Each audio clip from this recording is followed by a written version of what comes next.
Chapter 14 examines the various sources of American law and the federal court system, how it is organized, how its judges are selected, how those judges affect policy, and how are they restrained by our system of checks and balances.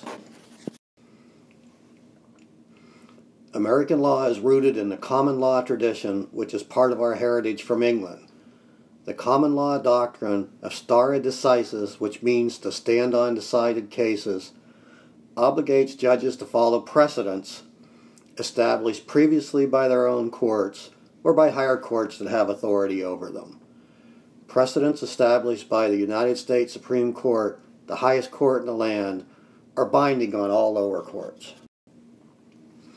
Fundamental sources of American law include the U.S. Constitution and state constitutions, statutes enacted by legislative bodies, regulations issued by administrative agencies, and case law.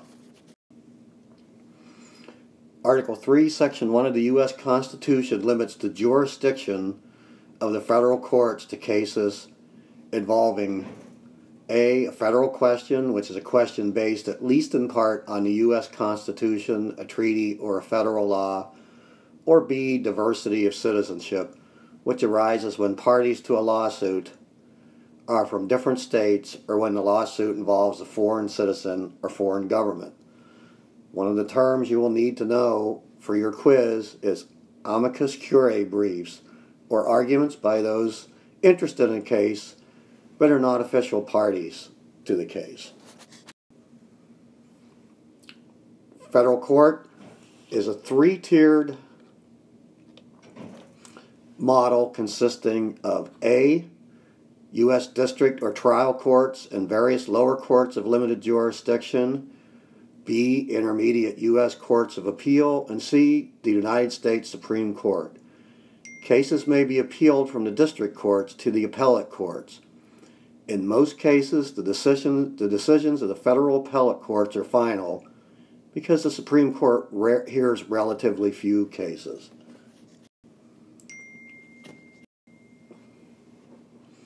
Supreme Court's decision to review a case is influenced by many factors, including the significance of issues involved and whether the Solicitor General is asking the court to take the case.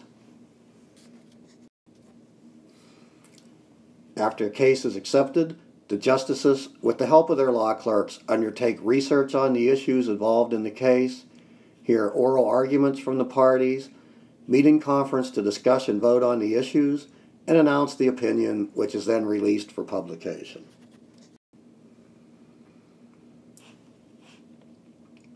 Federal judges are nominated by the President and confirmed by the Senate. Once appointed, they hold office for life, barring gross misconduct. The nomination and confirmation process, particularly for Supreme Court justices, is often extremely politicized. Democrats and Republicans alike realize that justices may occupy seats on the court for decades and naturally want to have persons appointed who share their basic views. Nearly 20% of all Supreme Court appointments have either been rejected or not acted on by the Senate. In interpreting and applying the law, judges inevitably become policymakers, part of the political arena. The most important policymaking tool of the federal courts is the power of judicial review, where courts can determine the constitutionality of a law or action. This power was not mentioned specifically in the Constitution, but the Supreme Court claimed the power for federal courts in its 1803 decision in Marbury v. Madison. Judges who take an active role in checking the activities of other branches of government sometimes are characterized as activist judges, and judges who defer to the other branch's decisions sometimes are regarded as restraintist judges.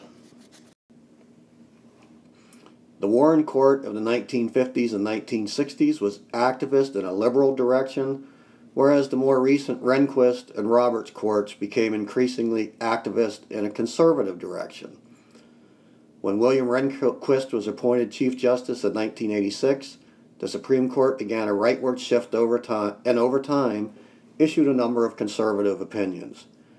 To date, the Roberts Court appears to be continuing the rightward movement of the court. The court, however, is fairly evenly divided between strongly conservative justices and liberal to moderate justices, with Justice Kennedy often providing swing votes in key cases before the court. Here is a look at the current U.S. Supreme Court.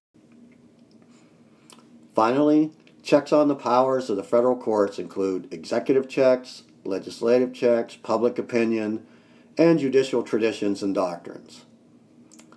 As your video lecture for this chapter, please use this lecture as well as your study guide to prepare for this week's quiz. Good luck.